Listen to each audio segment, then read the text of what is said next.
Well, hello everyone. My name is Brian Ahern, and I'm on this channel at least known as The Big B, and I'm married to Tina, who on this channel is known as The Little T. So welcome to our channel, The Big B and Little T. Now each of us, Tina and myself, are really passionate about our channel and about ways that we can connect with one another, and we're going to kind of do it in different ways. Tina is real passionate about her cooking, and let me just tell you that she's just an awesome creative cook, and I'm still discovering exactly what part I'm going to play in this channel, but at least for some period of time I'm just going to do some kind of daily, maybe 3, 4, 5 times a week, short daily vlogs about things that are on my heart or things that I experience on a day-to-day basis. So before I get started with that, I thought I'd just like to introduce myself to you just a tad. That might help you understand my background. As of this recording, it's hard to believe, but I am 61 years old. I grew up in Stillwater, Oklahoma. Went to high school there, where I met my future wife, Tina. I was a senior and she was a freshman, and we married, of course, after she graduated from high school. I went to Oklahoma State University, and after, like a lot of people, and probably one of my vlogs, decided multiple times to change my major. I finally ended up getting a bachelor's degree in special education. 2 years later, Tina and I traveled to Morgantown, West Virginia, and I got my master's degree in clinical psychology. Now, in terms of things that I've done throughout my career, I think the thing I could tell you is I've done a lot of different things.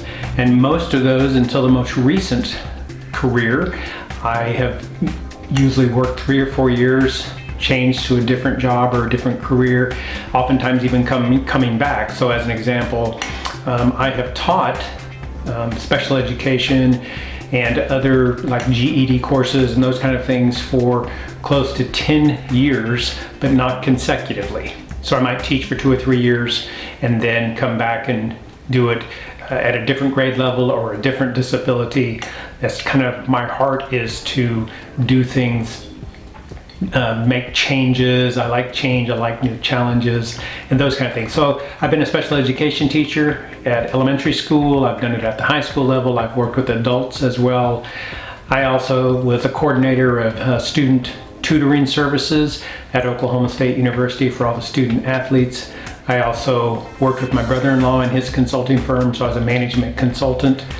And I also worked in career services as a career consultant, advising college students, helping them develop resumes, cover letters, those kinds of things, and developing new business partners that would hire OSU graduates. Now, for the last 11 years, Tina and I planted a church or a ministry in a small town in Oklahoma, Perry, Oklahoma, and it is called Church on the Square, and our coffee shop, which falls under that umbrella, is called 611 Bakehouse. So you can see, up until we planted this church, this ministry, I changed jobs about every 3 to 4 years, never intentionally, but always just because I had that drive to change and to do new things and to present new challenges to myself.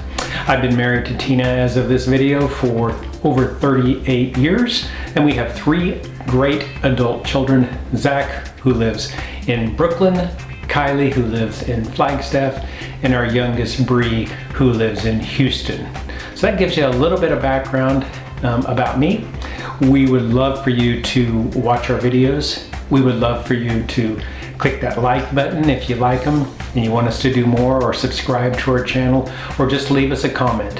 One of our goals and one of our hopes is that we can create new relationships with people and almost build kind of an online community through this channel. So we encourage you to do that. Come back often, and we'll talk to you and see you soon, hopefully.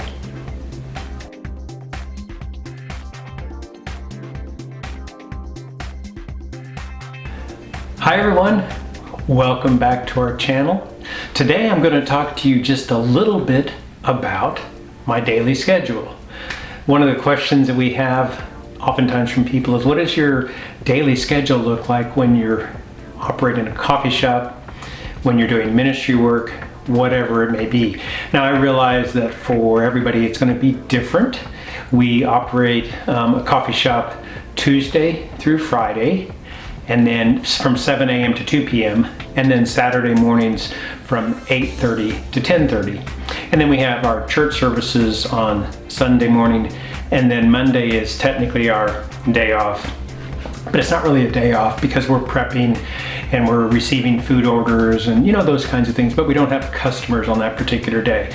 Now, as I said, I realize everybody's schedule who runs a business is going to be different, but this is what we have decided after 10, 11 years of doing this. This is kind of what works for us.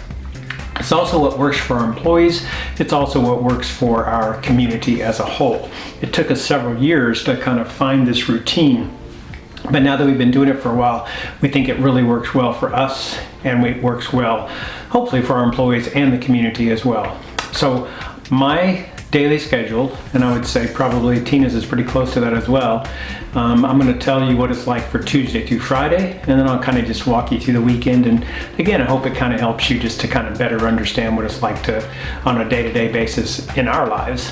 So I generally have an alarm that goes off at 3:30 in the morning, Tuesday through Friday, and the first thing I do is take out our boxer Lucy to go to the bathroom and take her out and get her all resituated, and then I go downstairs and I will do about 15 to 20 minutes of yoga exercises.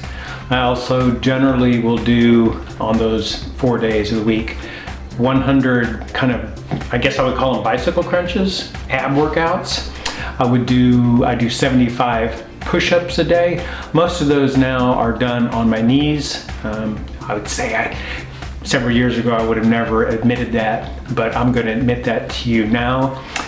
I also do some weight training, 3 different sets. I do curls, and then I do ones for my triceps, and then I do whatever these are called, up and downs. And then after I do that, I do another 15 to 25 crunches for my abs. That generally takes about 30 minutes. And after that, I'll do my devotional, have some prayer time, have some quiet time, eat a bowl of oatmeal, and then down to the bakehouse, down to the coffee shop at 5 a.m. I'm not going to go through my general schedule because I'll do that on another vlog, but we open at 7 o'clock.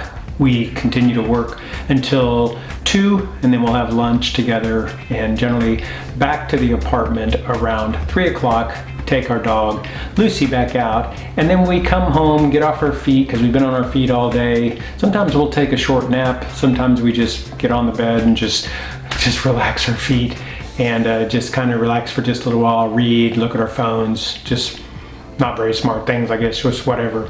So after that, I will get up, or around 5 o'clock, I will go down and do usually about 30 minutes on my bike trainer. And after that, come home, shower, and we'll get ready for dinner. Sometimes we'll watch a TV show on Netflix, or we'll read, or we'll work on this channel. But we're generally, if we don't take a nap, I'm generally trying to get to bed between 8:30 and 9 because we do get up early.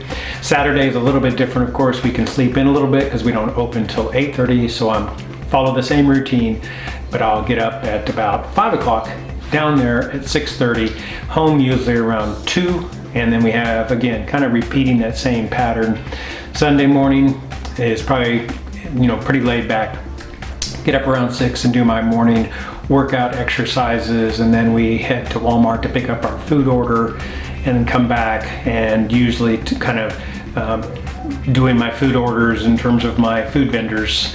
And then we have our church service from 11 to 12. And then the rest of the afternoon, we're working on our YouTube channel, just relaxing, calling our kids, whatever it may be, just normal kinds of things. Monday is probably the most laid back. Generally, we'll get up around 6:30, sleep all the way until 6:30, and kind of follow that same routine. I usually have a call with a friend of mine that I mentor and are friends with and help each other. And we'll prep for a while, and generally home around 2 o'clock. And then again, it almost repeats the same pattern. Just get off our feet a little while, work out with the bike in the late afternoon, early evening, and then continue that same pattern. So it kind of sounds like Groundhog Day because it is Groundhog Day. But in any event, it's a routine that works for me. It's a routine that has worked for Tina. It's a routine that's worked for our employees in terms of our hours, and hopefully the community as well. So it's not going into great detail. It's just to give you an idea of what that kind of looks like on a day-to-day basis. Well, thanks again for joining us. If you just keep coming back, I'll just keep talking. That's all I can tell you. You go out and make it a great day, and I'll see you soon. Bye-bye.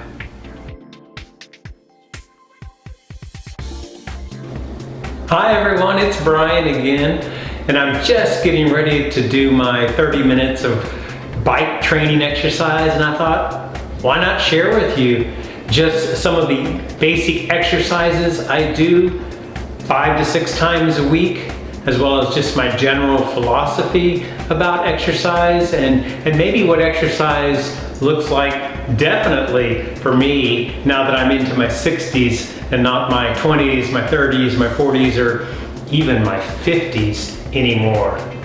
Well, in general, I am blessed because the work that I do in terms of, most of my day is not a sedentary job. I work in a coffee shop, run a coffee shop, and although I am sedentary to the degree that I run the cash register, I definitely am able to move about, not only in the prepping before we open as well as after, but even throughout the day, getting new supplies or cleaning tables or washing dishes on my feet a lot. And I say that in a very positive way. I don't count my steps. I do have a pedometer, but I don't keep track of them every single day. But on those periodic times that I look at my pedometer, I generally will get anywhere from 13 to 18,000 steps per day when the coffee shop is open. Now, I'm probably like a lot of you that when I'm not in my regular work schedule, my daily steps drop off dramatically. I don't know exactly what they are, but I can tell you they're significantly less than that. So in general, I have a pretty active job, and that helps in terms of just my overall health, my overall physical health, as well as my mental health. But in addition to that, I do have a routine, kind of anal about it. It's kind of a routine that I've just created, and I can change it a little bit here and there, but the most important thing is that I just am very, very consistent with it. In the morning before I come to work, I'll do 15 to 20 minutes of yoga. I usually find someone online that I follow and just follow those routines. After that, I'll do 100 crunches each morning. And when I say each morning now, it's not 7 days a week. I think it's important to take a day off or two periodically. So 5 to 6 times a week I'll do that. And then I also do between 75 and 100 push-ups. And yes, I do most of those, if not all of those, on my knees, and I have these push-up bars that if you haven't seen them, you can it helps lift you off the ground, and then you can turn your wrist this way, because push-ups over the years have kind of hurt my wrist. I was a former gymnast and kind of don't have sometimes the best of wrist. After I do my sit-ups and push-ups, then I do 3 different sets of weights. I will do curls, I will do tricep, and I'll do whatever these are called, ups and downs with weights. And then finally, I'll do another 15 to 25 crunches, kind of like mountain climbers, if you know what those are. So that's my general morning routine, then go to work, do my steps, and again, I'm pretty active during that time. And then the other thing that I intentionally do towards the end of the day, or early evening I should say, is I'll get on my bike, this particular bike, and I will train for probably close to 30 minutes. And now that training is designed to get my heart rate up, and I kind of vary, going fast, going slower, going fast, much like the high intensity interval training exercise programs that I've demonstrated on our channel here. And I will do those periodically as well. I have to be kind of semi-careful with some of those, simply because my knees and my body just can't do that 5 to 6 days a week. Which brings me to this idea that, things are different in your 60s than they were in your 20s and your 30s and your 40s. And one of the things that's different is if I work out really, really, really hard, or even if it's not an exercise program per se, but maybe just a really hard day at work, moving things around, you feel it the next day. For sure. So you have to find exercise routines that work for you. You need to do them consistently, because our metabolism obviously changes as we age, and many of us will start to put on weight just simply because that metabolism has changed. And oftentimes I guess the thing that's probably irritates me more than anything is I hear people being on diets and those kinds of things, and there's good reasons to do that sometimes for the short term, but for the long term, diets are not going to work. I also see people who come in and they eat lots of sweets and lots of things, and then they just go to the gym and think they're going to work it off. And one thing to always remember is that you cannot out-exercise a bad diet. One year, my son and I rode our bikes on a thing called the freewheel. We went from the state of Texas north to the state of Kansas. So basically through the state of Oklahoma on roads, and we did it in 7 days. And I was amazed. There were a couple thousand people that did that. But that was my first eye-opening experience where I saw a lot of people who were very successful at doing that. But in terms of their bodies, they did not look like they were in shape at all. And that just made no sense to me until I finally determined and finally learned, and through podcasts and reading and talking to Tina and things, that you just can't out-exercise a bad diet. If you have a bad diet or a bad lifestyle, you don't take care of yourself, it really doesn't matter how much you go to the gym, you're fighting an uphill battle. So it's kind of a lifestyle kind of change, being more active in everything we do, and eating right and getting plenty of sleep. All those things together will help you in your 20s, your 30s, but they certainly will help you as you go to 60 and beyond. Well, I hope this helps. After I do this, after I say goodbye to you guys, I gotta get going. So it's been great talking to you again, and I'll see you next time.